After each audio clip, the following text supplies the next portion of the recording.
Belçikalı milletvekilleri Doğu Türkistan'da Müslüman Uygurlara karşı ciddi bir soykırım riski uyarısında bulunan önergeyi kabul etti.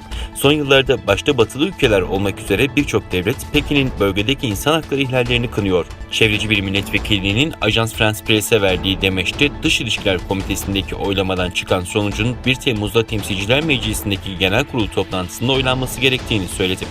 Mart ayının sonundan bu yana Çin'in yaptırımlarının hedefi olan Avrupalılar arasında yer alan milletvekili Belçika parlamentosunun soykırım suçunu tanımasını amaçlanıyordu. Ancak şimdilik Belçikalı yetkililer sadece ciddi soykırım riskini kabul etti dedi.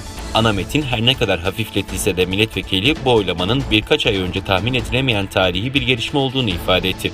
Metnin yazarlarına göre Belçika parlamentosu Kanada, Hollanda, Birleşik Krallık, Litvanya ve Çek Cumhuriyeti'nden sonra Uygurlara karşı devam eden insanlığa karşı suçları kınayan dünyadaki 6. demokratik meclis oldu.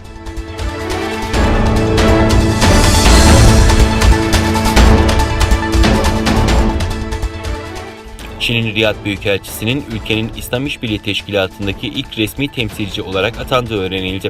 Arap News'in 15 Haziran'daki haberine göre Chen yaptığı açıklamada pazar günü Çin Halk Cumhuriyeti Devlet Konseyi üyesi ve Dışişleri Bakanı Wang Yi tarafından imzalanan atama mektubunu İslam İşbirliği Teşkilatı Genel Sekreterine ciddiyetle sundum ve resmen Çin'in temsilcisi oldum ifadelerini kullandı. Çin'in Doğu Türkistan'da Uygur ve diğer Müslüman azınlıklara yönelik politikaları birçok batılı meclisler tarafından soykırım olarak kabul edilirken İslam dünyasının bu zulme sessiz kalması eleştiriliyor.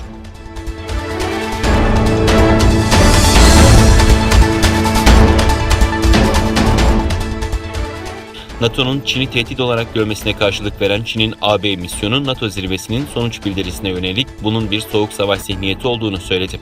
Batı'nın Çin'i tehdit olarak görmesine ilişkin NATO liderleri Çin'in hem ekonomik hem de askeri anlamda artan gücüne yönelik karşı durma çağrısı yaptı.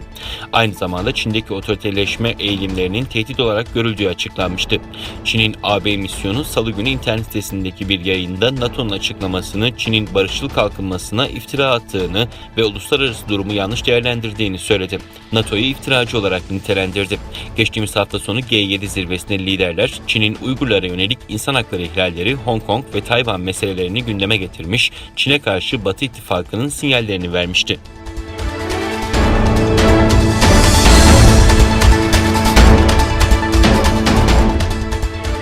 Tayvan, Çin Halk Kurtuluş Ordusu'na ait 28 savaş uçağının hava savunma tanımlama sahasını ihlal ettiğini duyurdu.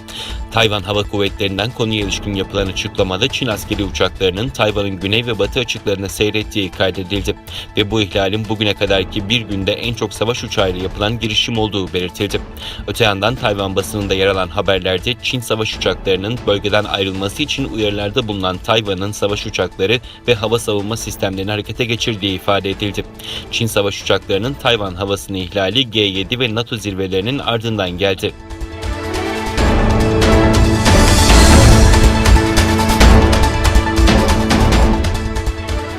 Çin'in Guangdong eyaletindeki taşıyan nükleer santralinde yaşanan sızıntıyla ilgili şüpheler giderek büyüyor. CNN'de yer alan habere göre Fransız şirketin olağan dışı şikayeti üzerine ABD hükümeti harekete geçti. Santralde yaşanabilecek bir kaza ya da büyük bir sızıntının koronavirüs salgınından bile daha büyük bir felaket meydana getirmesinden korkuluyor.